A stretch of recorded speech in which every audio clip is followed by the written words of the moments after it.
Hello everyone, good morning. কেমন আছো তোমরা সবাই? আশা করি তোমরা সবাই খুব ভালো আছো, আর আমিও খুব ভালো আছি। তো আজকে হচ্ছে আমার ফার্স্ট ভিডিও, মানে ফার্স্ট ব্লগ। তো চলো, প্রিয়শ্রী ব্লগে তোমাদেরকে অনেক স্বাগত জানাই। তো আজকের ভিডিওটা এখান থেকেই শুরু করছি। চলো তোমরা দেখতে থাকো, আশা করি তোমাদের খুব ভালো লাগবে। আর সকালবেলা আজকে অনেক তাড়াতাড়ি ঘুম থেকে উঠেছি, তো ভাবলাম যে আজকের দিনটা সারাদিন কী করি তোমাদের সঙ্গে শেয়ার করতে। চলো, ঘুম থেকে সকালবেলা উঠে বাসি কাজগুলো কমপ্লিট করে নেওয়ার পরে দুজনের জন্য একটু চা করে নিয়েছি। প্রতিদিনই লিকার চাটাই খাওয়া হয়, কিন্তু কদিন থেকে একটু গরুর দুধ নিচ্ছি বলে রাতে দুধটা খাওয়া হয় না, থেকে যায়। তো সেটা দিয়ে একটু ভেবেছি দুধ চা করে খেয়ে নেব। আর আমার হাজব্যান্ড তো একটু দুধ চাটা ভালোবাসে না, তবে এখন অল্প একটু একটু করে খায়। তবে চাটা আমি একেবারেই কম খাই। চা খাওয়ার পরে এসে গেছি রান্নাঘরে। এসে দেখি মামুন দেখো আলুর প্যাকেটের মধ্যে রেখে দিয়েছে তাল মিশ্রি। তো তাল মিশ্রিগুলো তো দেখো সব গলে গেছে, এগুলো তো আর নেওয়া যাবে না, তবে আলুগুলো ধুয়ে রাখতে হবে, নাহলে সব নষ্ট হয়ে যাবে, কারণ একটা দিনে তো খেয়ে শেষ করতে পারবো না। আবার জানো তো, আলুগুলো ধুয়ে দিলে আবার সবগুলোকে একটু রোদে দিতে হবে, নাহলে তো আরও তাড়াতাড়ি পচে যাবে।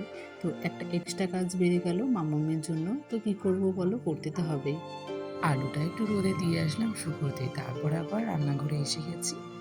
ভাত বসিয়ে দিলাম, তার সাথে রাতের বেলা আমি একটু মোচাটা কেটে রেখেছিলাম, কারণ মোচাটা যেন তো রান্না করতে করতে কাটা হয়ে গেল। আর রান্না করতে মানে যেদিন কাটবো সেদিন যদি রান্না করতে একটু তেতো তেতো ভাব লাগে। তো সবসময় আমি মোচাটা রান্না করলে আগের দিন আমি কেটে রাখি, কেটে আমি একটু হলুদ জলে ভিজিয়ে রাখি, তাহলে সেই কষটা বেরিয়ে যায়। তো আমি আগের দিন কেটে রেখেছিলাম, তো ধুয়ে আমি মোচাটা সিদ্ধ করতে বসিয়ে দিয়েছি। মোচাটা সিদ্ধ হয়ে গেছে, পাশে ভাতটাও দিয়ে দিয়েছিলাম। তো ভাত মোচা একসাথে হয়ে গেছে, তারপরে আবার ওই ডাঁটা আলু দিয়ে একটা মাছের ঝোল করব। এর আগের দিন জানো তো মাছ ধরতে গেছে, ওই নদীতেই গেছিল মনে হয়, নদী থেকে মাছ ধরে নিয়ে এসেছে। তো সেই মাছটাই আজকে রান্না করব। তো ওইখানে আমি মাছটা ভাজা হয়ে গেছে, সোয়াবিন তরকারিটা আবার একটু কষাতে বসিয়ে দিয়ে দিয়েছি। তারপরে এখানে মামামের খাবারটা নিয়ে এসেছি, যেহেতু মামামকে একটু খাওয়াতে হবে সকালবেলা। তো এটা হচ্ছে আমার সব থেকে বড় কাজ, ওকে সারাদিনে আমার খাওয়াতে খাওয়াতে মনে হয় আমি একটা যুদ্ধ করছি। মোচার তরকারিটা আমি একটু বসিয়ে এসেছি, তারপরে বলতে পারো ঘরে কাজ করতে এসেছি, কারণ রান্না করে চলে যাওয়ার পরে না ঘরে আসতেই পারি না জানো, যতক্ষণ না রান্নাটা কমপ্লিট না হয়। তো ভাবলাম মামাম যখন স্কুলে গেছে, মানে ওই অঙ্গনারী স্কুলে এখন যাই, তো মামাম যখন স্কুলে গেছে তো আমি ভাবলাম যে এখন এই ফাঁকে একটু ঘরটা একটু ক্লিন করে নিই। ঘর ক্লিন বলতে এখন বিছানাটাই ক্লিন করব, বাকি কাজগুলো পরে করব। তো আগে বিছানাটাই ক্লিন করে নিই। আর এখানে দেখো, প্রত্যেক দিন সকালবেলা উঠে তো আমাকে এই কাজটা করতে হয়। সারা দিনে আমাকে অনেকবার এই বিছানাটা গুছাতে হয়, যেহেতু মাম্মাম আসে, মাম্মাম এখনও তো ভালো করে বিছানায় উঠতে পারে না। সেই বিছানার চাদরটাকে ধরে টান দিয়ে দিয়ে ওঠার চেষ্টা করে, তারপরে আবার উঠতেও পারে। তো এটা দেখে বেশ ভালোও লাগে, আবার রাগও হয় অনেক সময়, যে বিছানাটা সারাদিনে আমাকে অনেকবার পরিষ্কার করতে হয়। তো ছোটো বাচ্চা থাকলে সবার হবে এরকম। তো তারপরে দেখো আমার রান্নাবান্না এদিকে কমপ্লিট হয়ে গেছে, তোমাদের সঙ্গে আর শেয়ার করা হয়নি। আর এখানে দেখো লবণটা শেষ হয়ে গেছিলো, তাই লবণের হাঁড়িটা আমি ধুয়ে দিয়েছিলাম। তো লবণ শেষ হয়ে গেলে আমি সবসময় এটাই চেষ্টা করি যে ধুয়ে রাখার, নাহলে কি বলো তো, লবণটা যদি একটু পুরোনো লবণগুলো থেকে যায় না, সেই লবণটা জল হয়ে যায়, আর আমার সেটা একটুও ভালো লাগে না। একটা লবণ মানে একটা ঝরঝরে হবে, মানে মনে একটা ফুল এনার্জি থাকবে যে হ্যাঁ আমার এই জিনিসটা নিতে হবে। আর যদি জল জল হয়ে যায় না, কেমন একটা আঠা আঠা ভাব লাগে, তখন আমার সেটা ধরতেও ভালো লাগে না।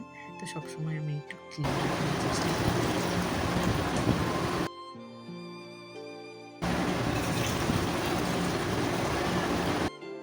মামামের খাওয়ার জলটা শেষ হয়ে গেছিলো, আমি একটা দিন আগেই জলটা ফুটিয়ে রেখেছিলাম। একটা বড় হাঁড়িতে করে রাখি, যে একদিন আমাকে জলটা ফুটিয়ে রাখলে ২-৩ দিন আমাকে আর ভাবতে হয় না। তাই আমি সবসময় জলটা এভাবেই ফুটিয়ে রাখি, কয়েকটা বোতলে রেখে দিই, যখন শেষ হয় তখন ওর বোতলে আমি জলটা ঢেলে ঢেলে ওকে খাইয়ে দিই। আর আমি জানো তো ভাবতাম যে আমাদের এই বাড়িতে, মানে আমার শ্বশুর বাড়িতে জলে কোনো আয়রন নেই, কারণ কোনো বাথরুমে বলো, বালতিতে বলো, কোনো কিছুতে সেভাবে আমি আয়রন দেখতাম না, এই জন্য মামাকে সেই জলটাই খাইয়ে দিতাম। কিন্তু যতই হোক আয়রন তো থেকেই যায়, এটা আমি বুঝতাম না। আমার হাজব্যান্ড আবার বলেছে যে জলটা ফুটিয়ে দেখবা, দেখবা আমাদের লাল আয়রনটা নেই, এখানে সাদা আয়রনটা আছে। সত্যি গো, দেখেছো হাড়ের মধ্যে কত আয়রন ছিল। তো যাই হোক, বিকেলে জামা কাপড়গুলো তুলে নিয়ে এসে আবার ভাঁজ করে নিচ্ছি। এই কাজটা জানো তো, যদি একটা দিন বাকি থেকে যায় না, পরের দিনটা ডবল হয়ে যায়। তখন কাজ করতে মানে ধৈর্য ধরে এই প্রত্যেকদিন জামা কাপড় ভাঁজ করতে আমার তো খুব বিরক্তি লাগে। তোমাদের কেমন লাগে অবশ্যই তোমরা কমেন্টে জানিও। তো সব জামা কাপড়গুলো আমার ভাঁজ করা হয়ে গেছে। তো জামা কাপড়গুলো রেখে দিলাম। তো চলো বন্ধুরা, আজকের মতো ভিডিওটা আমি এখানেই শেষ করছি। সবাই ভালো থেকো।